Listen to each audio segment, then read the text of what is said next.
Hello everyone and welcome back to the channel, or welcome to the channel if you are a brand new subscriber or a brand new viewer. My name is Kyle. The Batman is coming out next week. I cannot wait to see the film. I'm so excited. And to prepare, I've been talking about some Batman movies that I have yet to cover on this channel, and today we're going to be talking about the final Batman film, The Dark Knight Rises.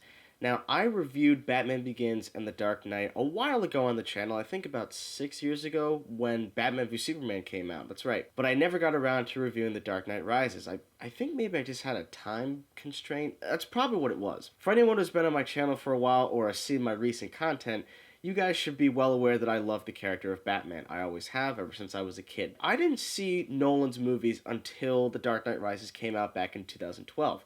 It's hard to believe this movie is 10 years old this year, but I didn't see Batman Begins or The Dark Knight until I was 13 years old, and I loved both of those movies. And the only reason I didn't re-review them for this is because my thoughts on them are pretty much the same. But when it comes to The Dark Knight Rises, I think it's best to talk about my first experience watching the movie and then get into the review. I remember when I first saw it back in late 2012, I didn't see it in theaters, and oh man, I know, I didn't see it in theaters, but when I first saw the movie, I absolutely loved it. I, in fact, loved it even more than The Dark Knight, and I held that opinion for quite a while after seeing the film. But somewhere down the line, I think I was maybe halfway through high school, I watched the movie again, and I wasn't completely in love with it. I definitely liked the movie, but I felt like something was kind of missing, and I hadn't seen the movie since. So this is the first time I rewatched the movie in almost 5 years.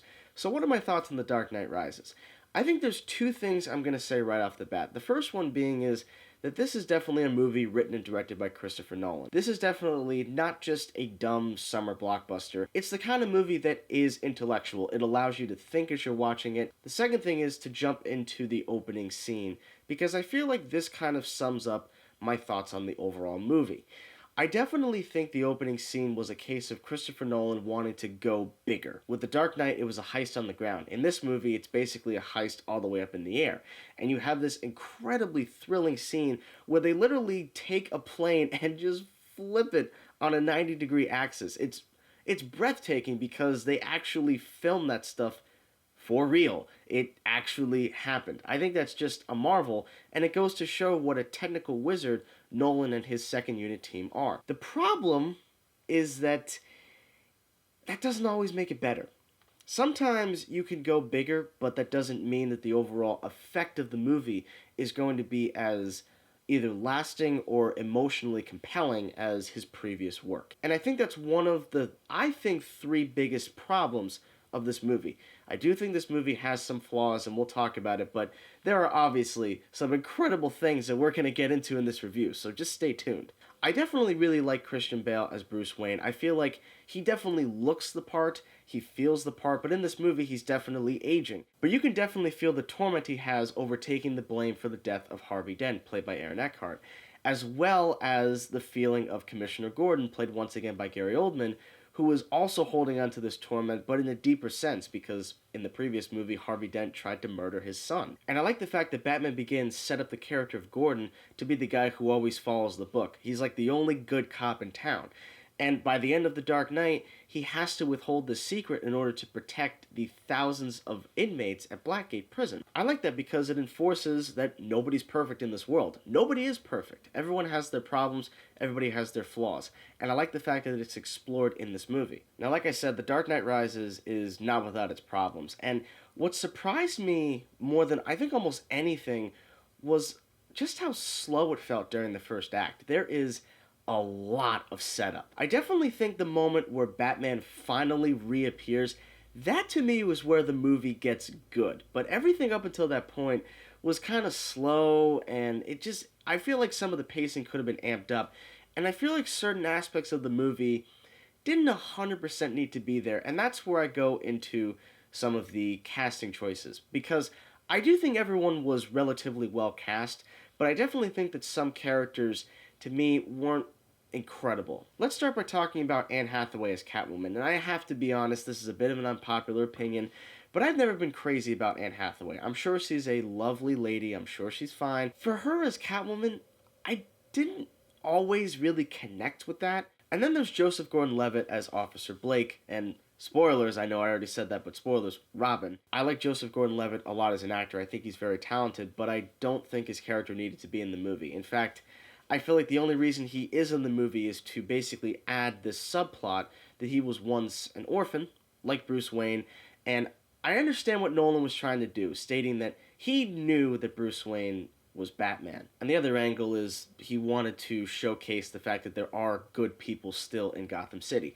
I understand the directorial and screenwriting choices that Nolan tried to do, but I think he could have sped it up. But like I said, when Batman does reappear, it's amazing, and Hans Zimmer's score once again just kicks ass. Now with The Dark Knight Rises, there were some editing choices that I thought were kind of odd. There were certain moments that I think cut a little too quickly, and I kind of made some continuity errors. I've just spent the past minute praising Batman's reappearance, but there is a weird moment where he tackles one of the guys off the bike, and then it literally just cuts to Batman sitting on his bike, even though you just witnessed him tackle somebody.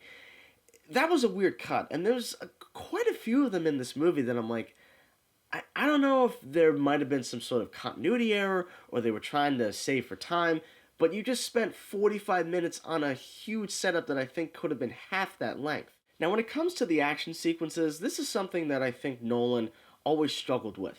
And as much as I absolutely adore The Dark Knight, some of the action wasn't all that great. I have to be honest. I felt like that was always the weakest aspect of both Batman Begins and The Dark Knight. Fortunately, I do think The Dark Knight Rises features Nolan's best action sequences with the character. Christian Bale is a lot more flexible in the suit, and you have Anne Hathaway, who definitely trained for the role. So definitely when they're kicking ass, you can definitely feel it more than the previous two films. And this leads to the confrontation between Batman and Bane, played by Tom Hardy. Now let's stop for a second and talk about Tom Hardy, who I think is a great actor, very talented, and I definitely really like him as Bane. It's kind of funny when you find out he had to wear like 4-inch heels to basically stand as tall as Christian Bale. It's kind of weird because you kind of can't unsee it when you look at his boots, but I definitely think he delivers a solid performance. The only negative is that a couple of times, it's a bit difficult to tell what Bane is saying. Now, I've heard from a lot of people, when they saw it in theaters, they could barely comprehend him, so I'm thinking the way they remastered it for the Blu-ray and the 4K transfer that I saw the movie on recently definitely fixed some of the audio problems. But there's one specific audio moment that I like, and it's particularly a lack of it, and that's when Bane rips off Batman's cowl and then just drops it, but you don't hear the sound of it landing on the floor.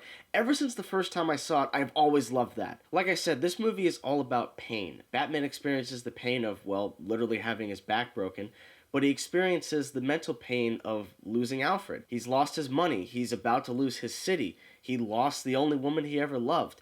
All of these things are just brought up to the surface when he's brought to literally the lowest point on Earth, the pit. But it's through his never-ending conviction and persistence that there is a way to save Gotham that allows him to climb out of the pit.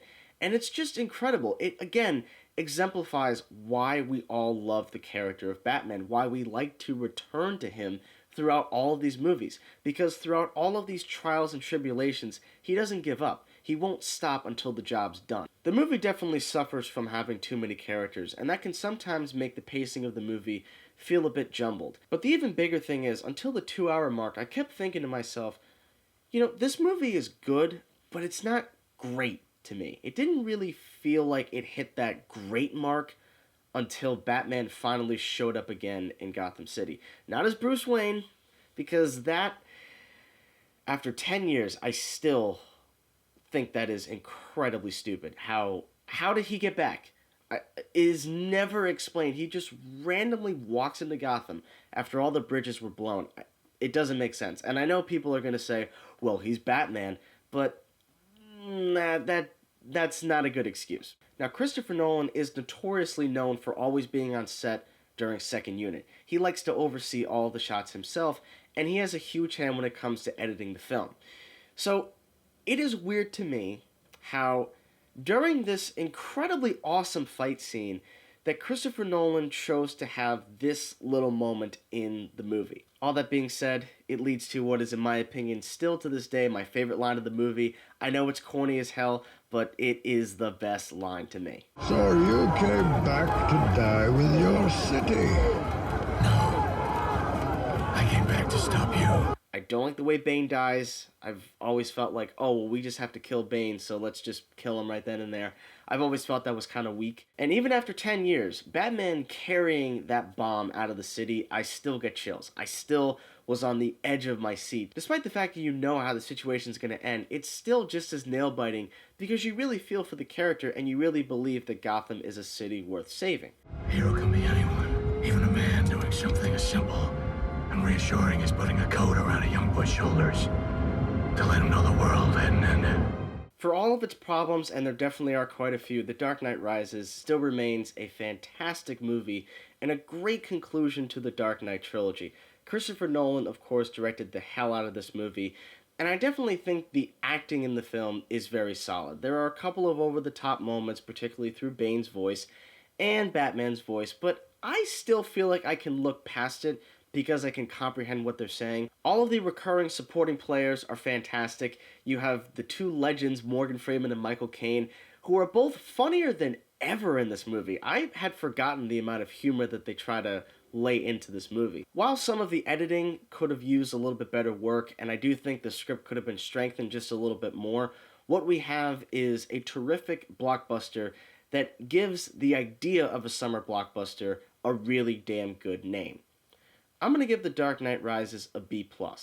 Thank you all so much for watching my Batman series. Next up is The Batman. I cannot wait to see the film. I will definitely review that the second it comes out. Thank you all so much as always for watching. In the meantime, don't forget to subscribe to this channel and give this video a like. All the links to my social media pages can be found in that description box below, as well as my new business email and website, kjgpictures.com, also in the description box below. Thank you all so much as always for watching, and stay tuned.